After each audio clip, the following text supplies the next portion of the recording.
In 1969, a song was released that was sung by a fellow named Francis Albert Sinatra, better known as Frank Sinatra. Some of you, like me, that have a few more miles on our odometer than others, remember Frank Sinatra, and we will remember the song that he released that year called My Way. The first verse goes like this: "And now the end is near, and so I face the final curtain. My friend, I'll say it clear. I'll state my case, of which I'm certain. I've lived a life that's full. I've traveled each and every highway, and more, much more than this, I did it my way." I don't think any faithful Christian should have that song as their personal anthem. There is a better way than my way. There is the higher way. There is God's way. In fact, I believe there are a lot of things that won't be said in celestial glory. One thing that won't be said is that I got here through my own goodness. I got here through my own merits. The second thing we're not going to hear in celestial glory is I got here by doing things my way. In 2 Kings chapter 5, verses 1 through 14, we read the story of a fellow named Naaman. And verse 1 tells us about Naaman, quite an impressive character. He was captain of the host of the king of Syria. He was a great man with his master. He was honorable because by him the Lord had given deliverance unto Syria. He was also a mighty man in valor. Quite the resume. But verse 1 ends like this: he was also a leper. Now, Naaman's wife had a servant, and she was an Israelite. And she knew of a prophet, a man of God in Israel. And she told Naaman's wife about this man, and Naaman's wife told him. And so he journeyed to Israel. And on his journey, he is seeing this opportunity to meet this prophet, that he's going to meet him face to face. And this prophet is going to say these great words to heal him. Or he's going to give Naaman some great thing to do.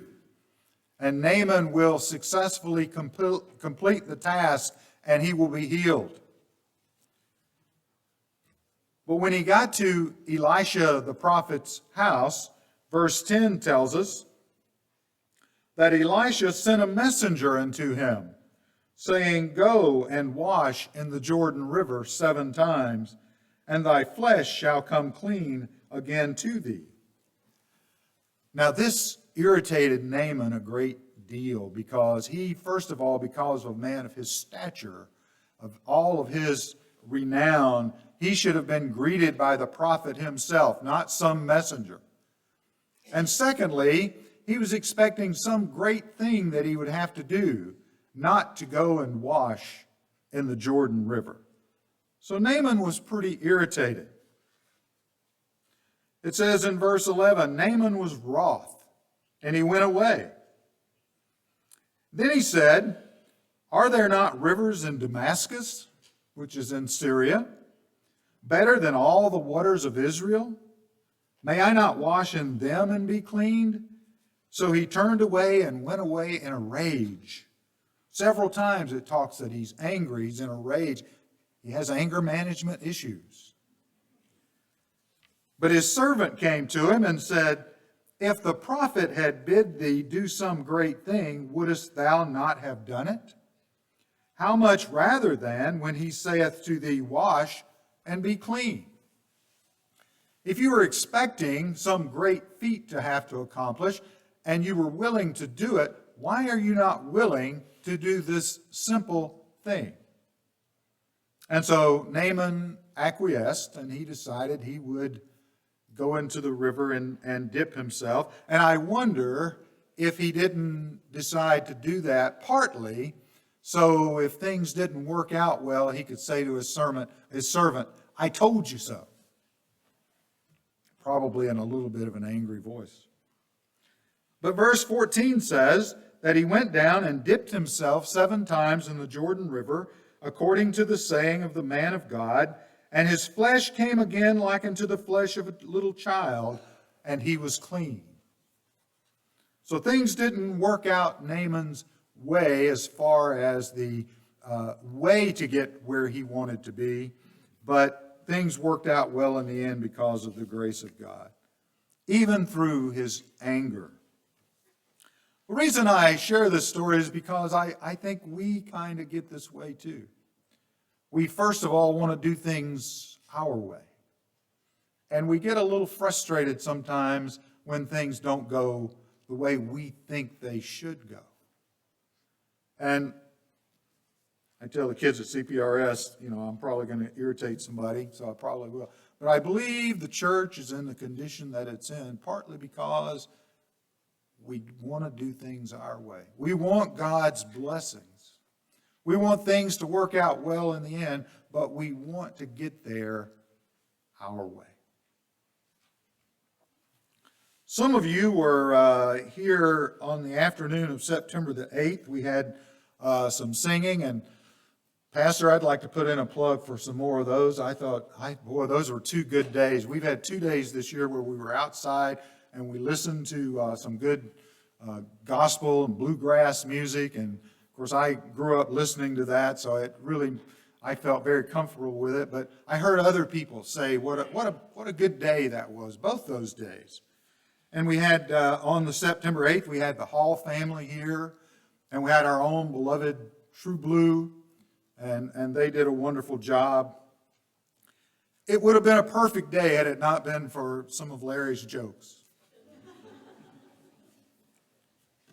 After the singing, Pam and Eric Odita shared testimonies. And Pam gave something of a lighthearted testimony, but it was very sincere. And then Eric spoke, and he talked about the spiritual fire that's being found in Kenya, how the people there want to know more about Christ, and they want to know more about the Book of Mormon. And they're just so anxious to learn. And Eric said, we need people to help us. We're overwhelmed with people that have questions and want to learn. And he said that his son lived in Independence for a while and went to CPRS, and I don't know if he was here for a semester or 6 years or what, I don't know. But his son told Eric, he said, Dad, I never felt that kind of a fire when I was in Independence, when I was at CPRS. The fire that we have here today. And that kind of convicted me. It made me feel bad.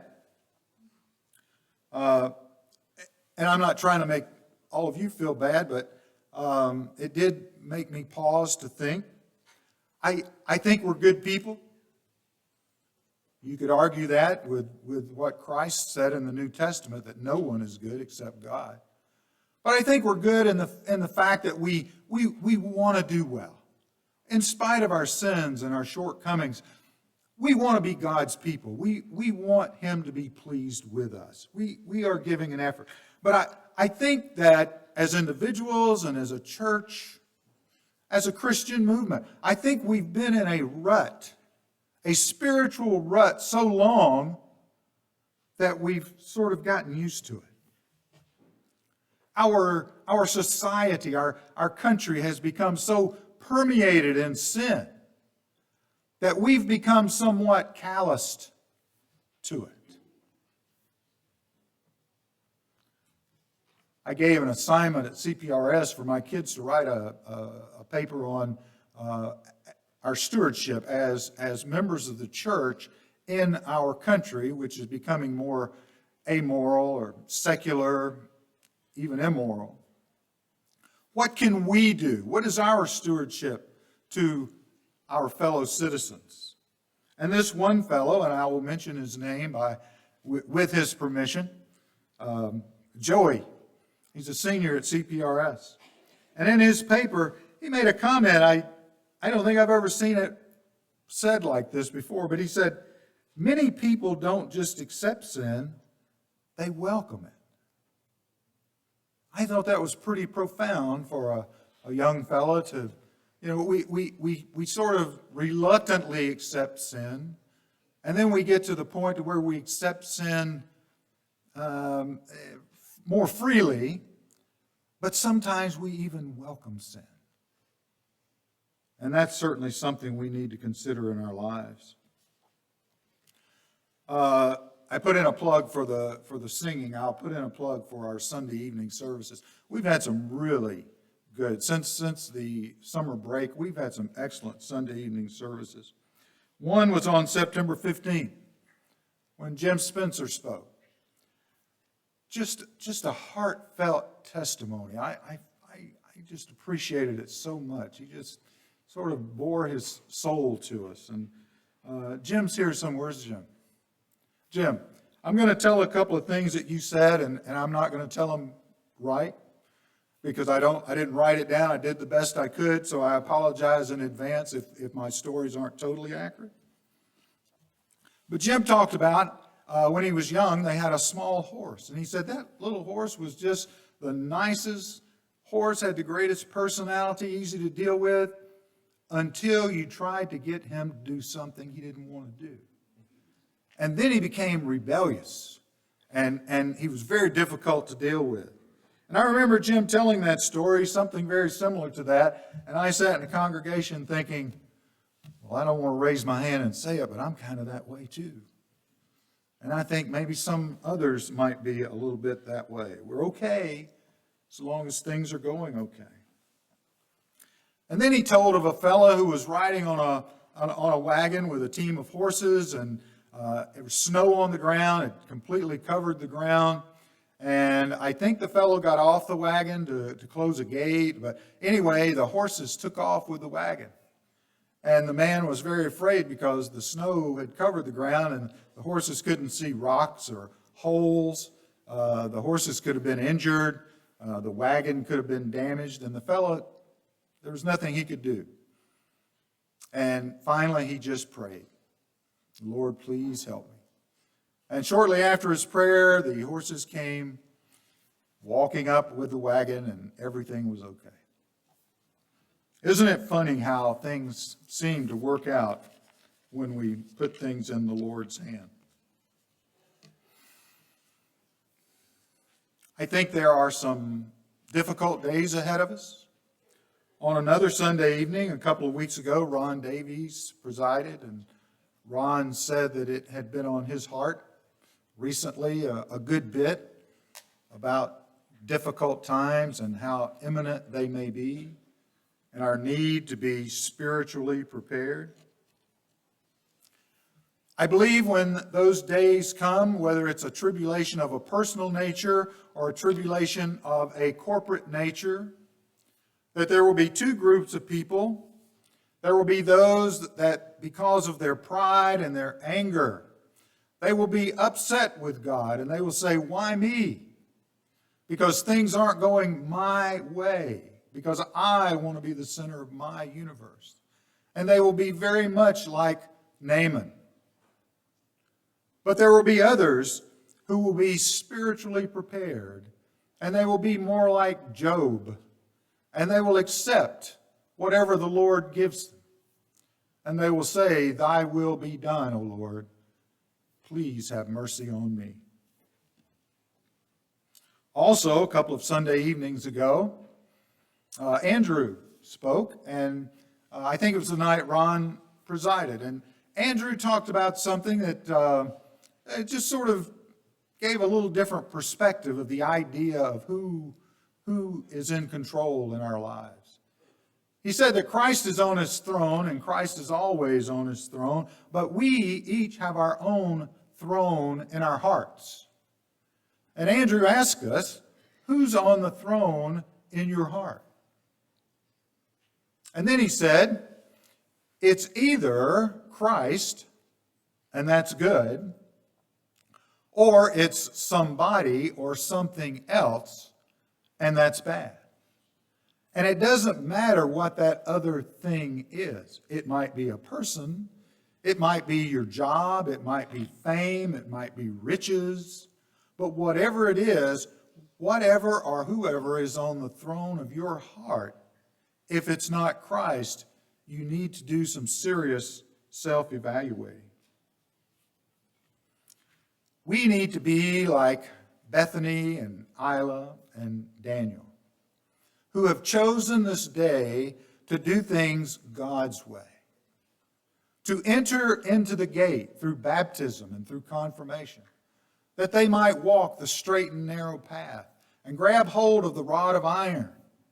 That's God's way. And we have a chance this morning to commit, recommit with the partaking of the sacrament. And I trust that we have come prepared, that we've already asked for forgiveness, and that we've already asked that our covenant be renewed that we made in the waters of baptism, so that we can concentrate on what the centrality of the sacraments is, and that is remembering the blood and the body of Jesus Christ and what he did for us.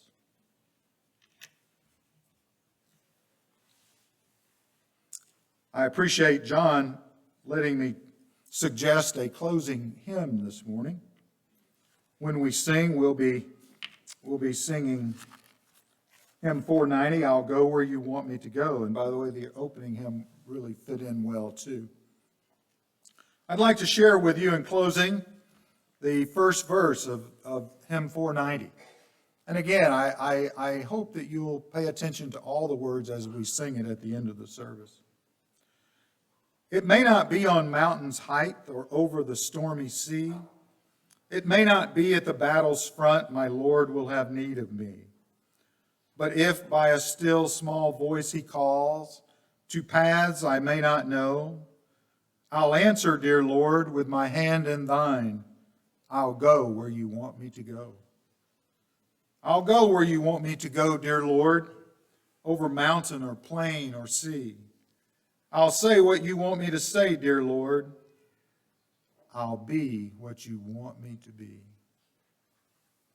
I pray that as we renew our covenants this morning, as we remember the sacrifice of Christ, that we'll humble ourselves and say to the Lord, Lord, I'll be what you want me to be. May we be that people that will have the opportunity to assist in the building of the kingdom in these last days. I pray that God will be with us, that he will have mercy upon us. Amen.